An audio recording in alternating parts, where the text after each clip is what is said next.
Welcome to Faith Stories with Dawn DeMarco Buck. In the same way, let your light shine before others so that they will see your good works and give glory to your Father in heaven. Matthew 5:16. Well, hello and welcome to Faith Stories. I'm Dawn DeMarco Buck. What is Faith Stories? Faith Stories are Christians from all walks of life who share their stories of faith, hope, and love. And my prayer is that through hearing these stories in the Word of God, you would come to know your Lord and Savior Jesus Christ. And how do you do that? Well, also through His Word, which is the Bible. So please reach out. If you need a Bible, please reach out to me at email faithstorieswithdawn@gmail.com. Okay, you guys, I have an amazing guest today. His name is Bryan Docobo. He is a South Florida attorney, speaker, and founder of the Coates Plus Foundation.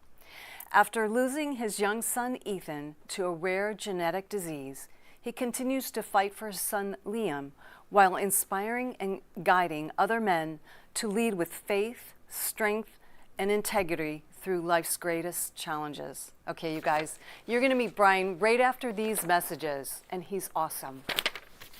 Broughton Garage Door Sales now offers you a difference with the LiftMaster Secure View Ultra Quiet Smart Opener with camera, LED 360-degree lighting, and battery backup. Built-in camera adds video and two-way audio communication to the MyQ app. You can control, secure, and monitor your garage anytime, anywhere from your smartphone. Schedule today at Broughton.com. Just simply call Broughton. We open doors for you. Tavilla Properties, located at 11471 West Sample Road, Suite 17, located in Coral Springs, Florida, for all your commercial needs. Call Jan at 954-341-1632. That's 954-341-1632, or visit www.tavillaproperties.com.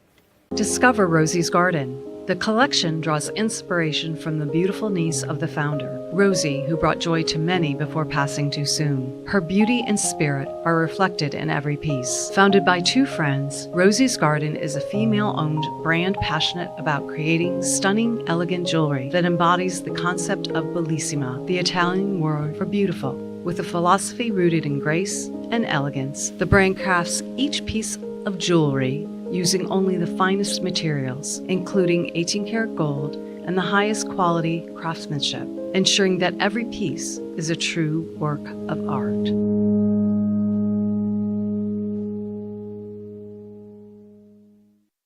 Welcome back to Faith Stories. If you have any prayer requests, please email me at faithstorieswithdawn@gmail.com. That's faithstorieswithdawn@gmail.com. And welcome back. Okay, so I have to tell you, you guys, this is hysterical how God works. I love how He works.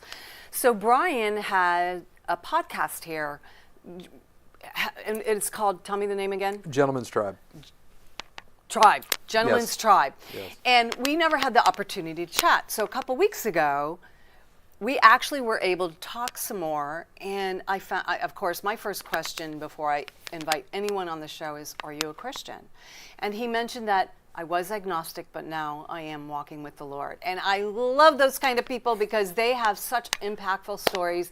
And he's not going to disappoint, but I will say, I want you to grab a box of tissues. I've got mine down there, so I may reach over when the camera's only on Bryan because I don't want to be bending over.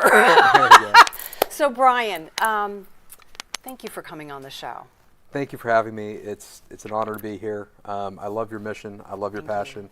And we had a chance to talk a little bit about what this show's about. And I just think it's a wonderful, unique show in a space that's greatly needed. Thank you. Thank you. And it's all God. I have nothing to do with it. Seriously, I just listen to Him. If He tells me no, okay, I don't force anything. At least sometimes I try to, and I'm like, yeah, step back, Dawn.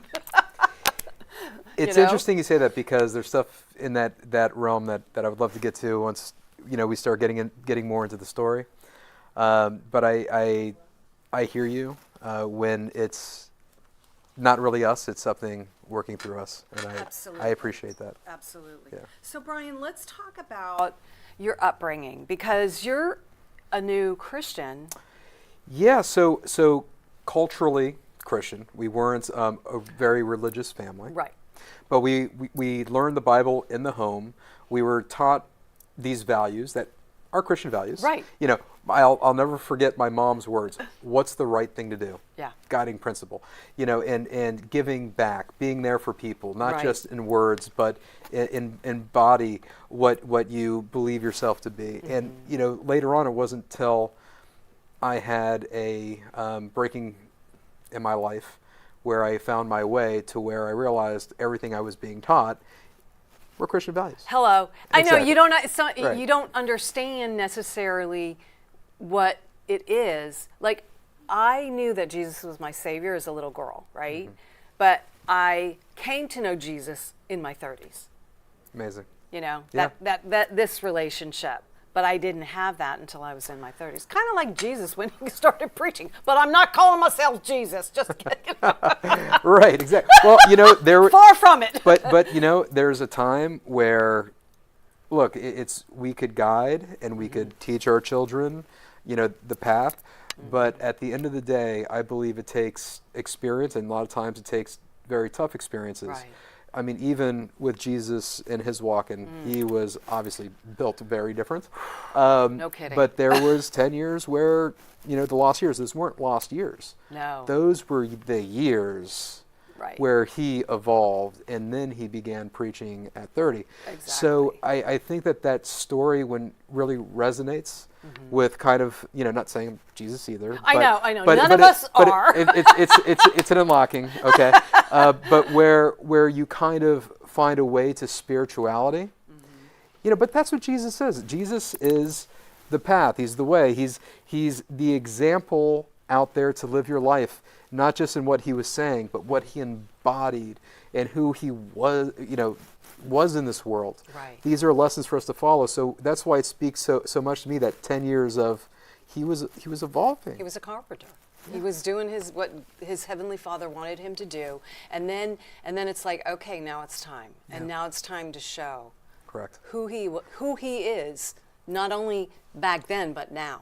And so Bryan, I want you to talk about your journey with your sons and how that brought you to your personal relationship with Christ. Yes, it's I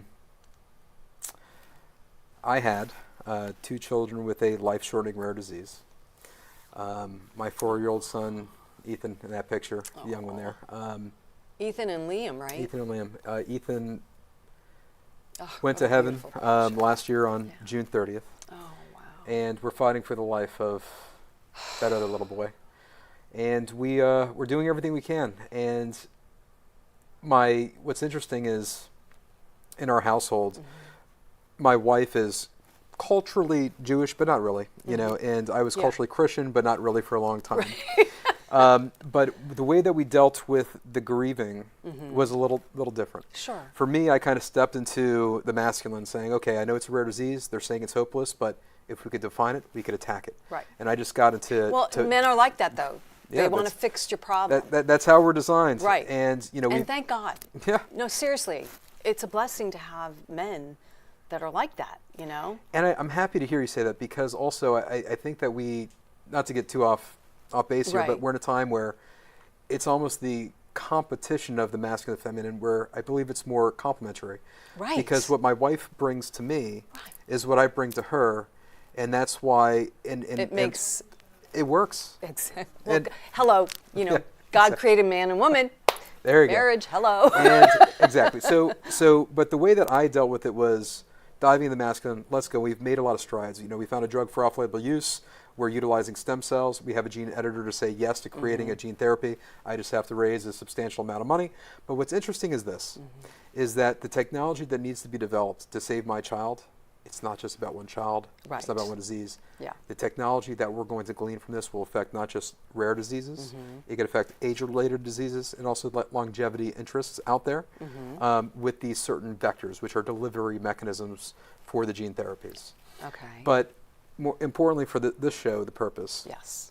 is my wife dove more into a spiritual sense. Okay. Okay. Before you go into that, what I want to ask you before we get into that part, how did you know? What signs were in your children that they had this genetic disease? Because that may help parents out there who are walking through something that they don't understand, and you may be able to glean information for them. The disease is very newly understood, only since 2012. And when I speak about this, I want to talk to every parent out there that might be walking a medical journey with their children, because it is a rare disease. For us, we had 2 early births, very dramatic. We didn't know what was going on. Oh, really? We felt is the boogeyman out to get us, but it was related to the pathology of the disease.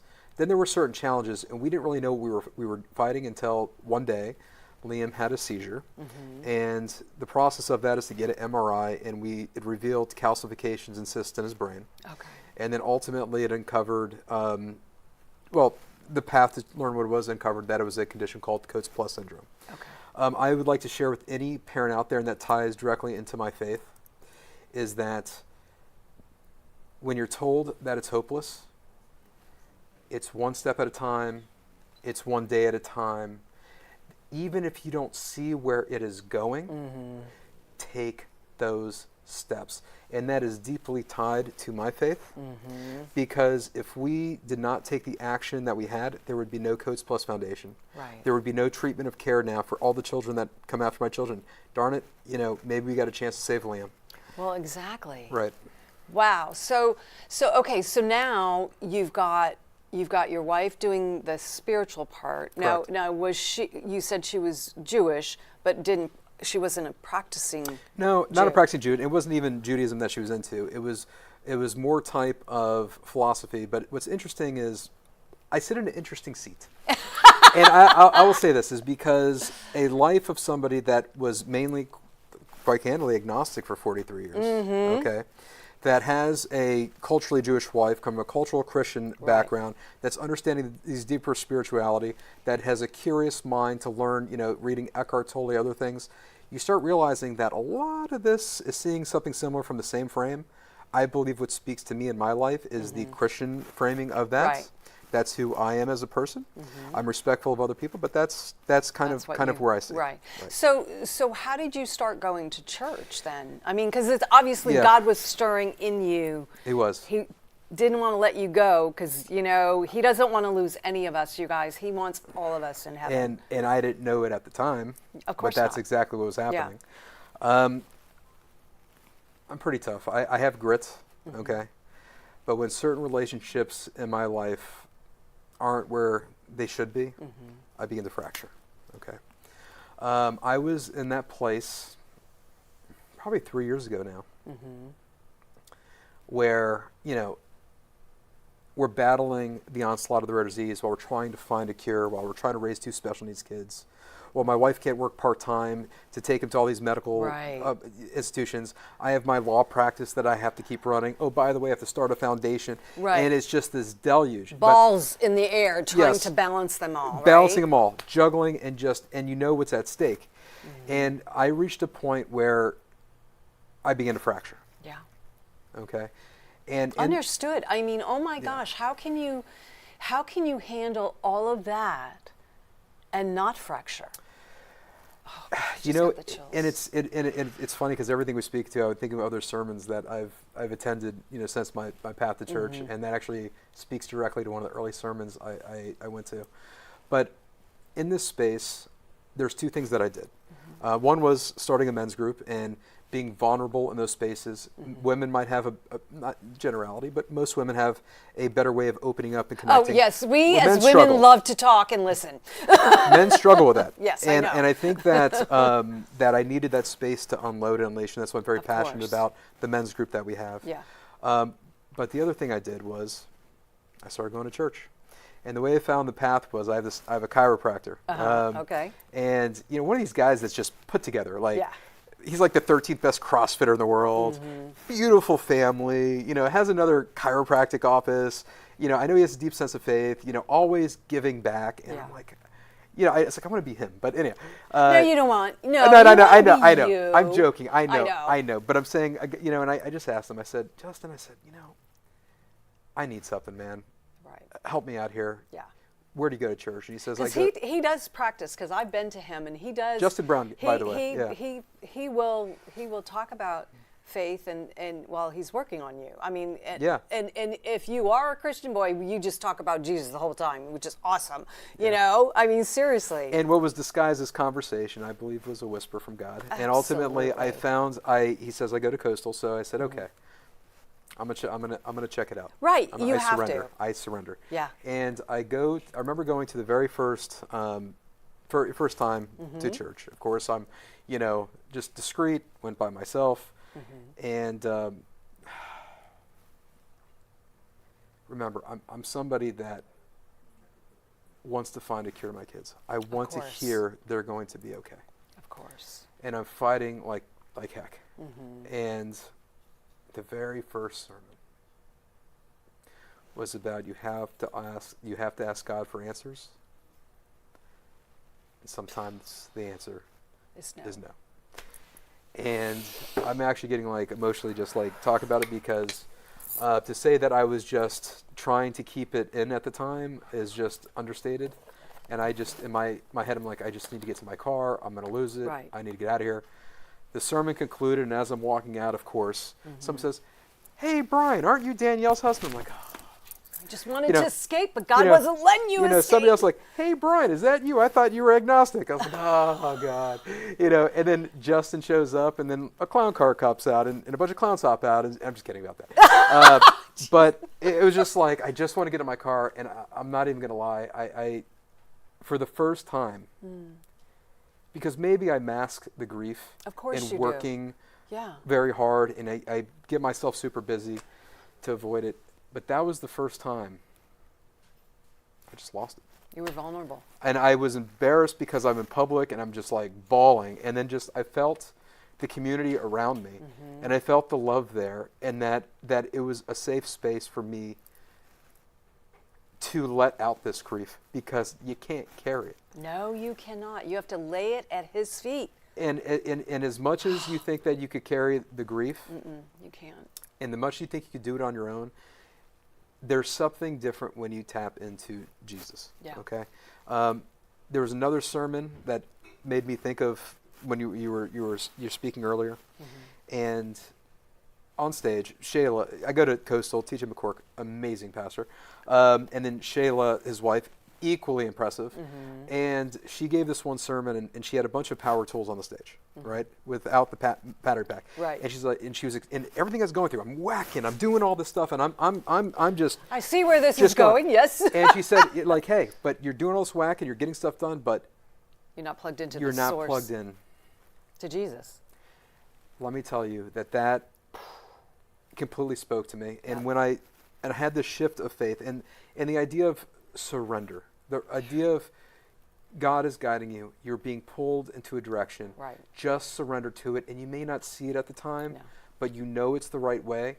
That is faith for me. Yeah. So it's the idea of, I didn't know we were going to find the things along the way for Liam and Ethan, and our journey is far from done. Oh, but I know that this was the design that God gave to me that I must follow, because this is his design.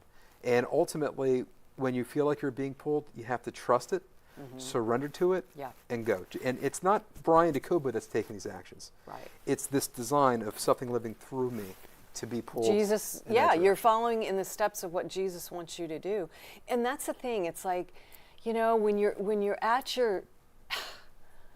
literally on your knees, and you may not have been physically on your knees, but you were emotionally. You were broken. And that's when Jesus steps in, because he's someone who will go after that one sheep, where he won't let you go. He just wants you to invite him into your life. And when you went to your first service, it was a divine appointment. Jesus was talking specifically to you. That's why you had the impact that you had. And he wasn't going to let you leave until those people loved on you, because he wanted you to know how much he loves you. And he loves your family, and he's got you in the palm of his hands. And that's the Jesus that we know and love, you guys. The breaking and while the breaking tests your faith, if you understand it, reinforces it. Of course it does. And it's just, it's with me. I was without faith, and then through this breaking and getting an understanding of when they said you have to ask God for answers, and sometimes the answer is no. But it goes on because there's another purpose, and you may not see it in this moment. Well, exactly. I was telling you about my niece Rosie, and she died when she was 13 and a half. Do I understand it? Absolutely not. Do I understand why children get diseases? I don't. I don't think as human beings we ever do. But there is reasons that God is omniscient, right? And he knows all from the beginning, middle to end. And we just have to trust that he knows what he's doing. We may not like the outcome, but he's got you. And he's going to do amazing things because of whose you are, right? Yeah. And it's yes, we all have our unique design. And within that design, things happen in our lives.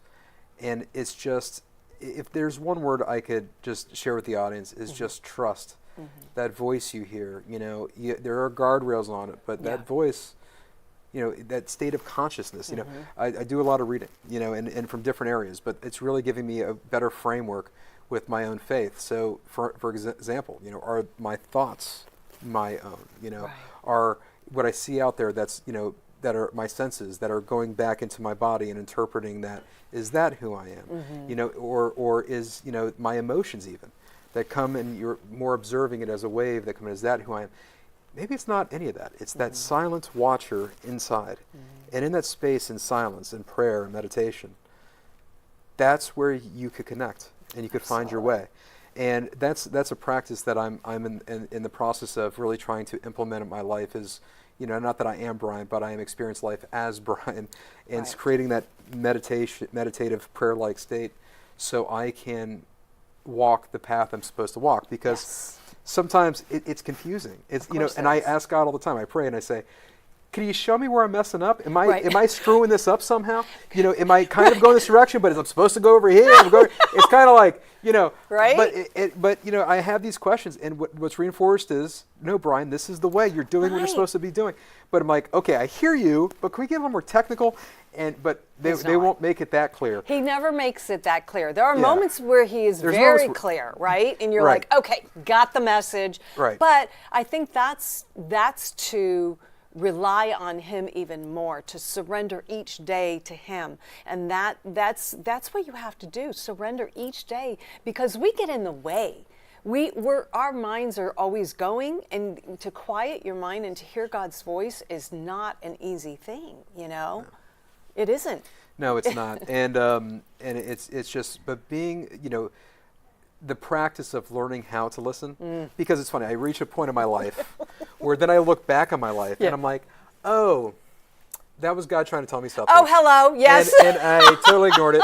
And I was like, oh, this over here, and that gut feeling I had, that was pushing this way, and I didn't listen, and something awful happens. Absolutely. So it's funny how that works, where when you do reach that state and you look back on your life, you kind of realize all these clues were hiding in plain sight. And you feel foolish. But no, it's your time. You're called now. You know how to listen. There you go. And once you know how to listen, then you could start designing your life.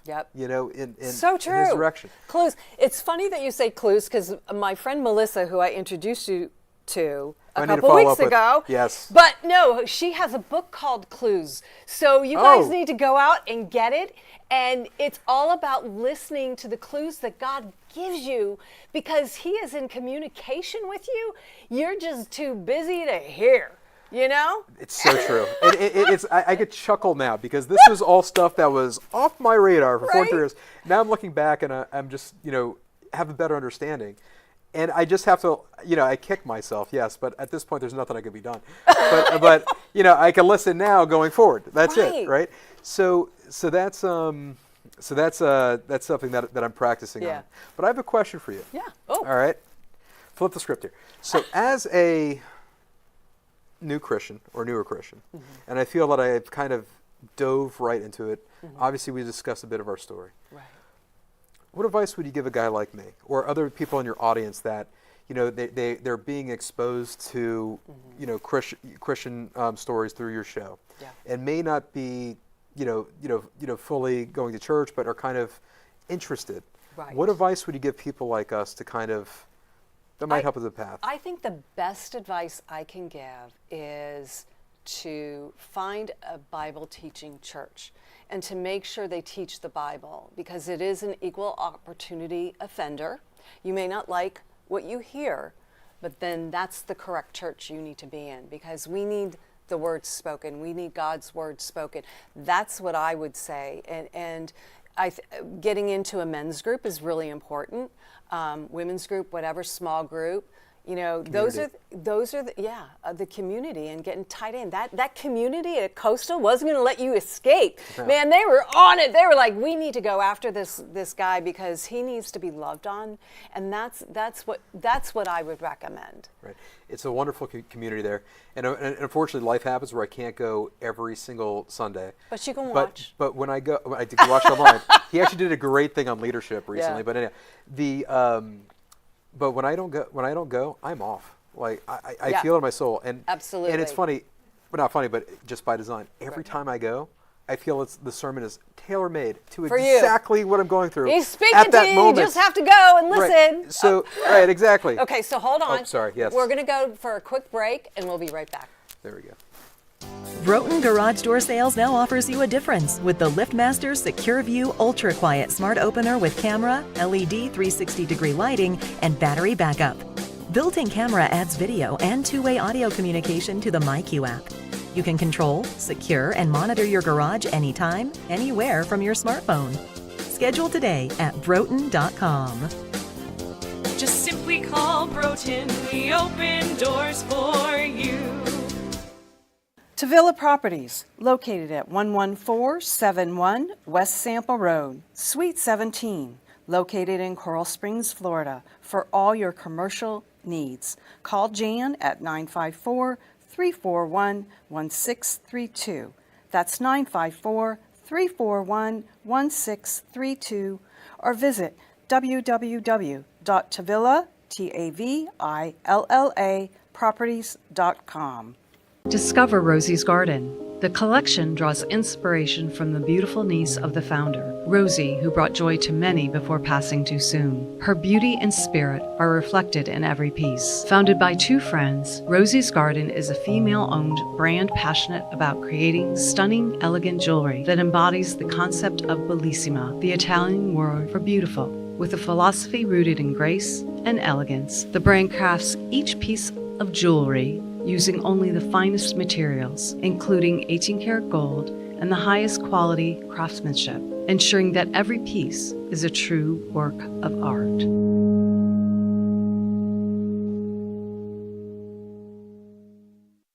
Welcome back to Faith Stories. If you have any prayer requests, please email me at faithstorieswithdawn@gmail.com. That's faithstorieswithdawn@gmail.com. All right. Well, Bryan, we only have like a minute that I'm going to give you, because then I have to talk about Stacy's book and wrap it up for next week. So what would you want to share, to everybody? What's your last word? Well, I have two last words because I'm an attorney. I know, but you only have one. No, go.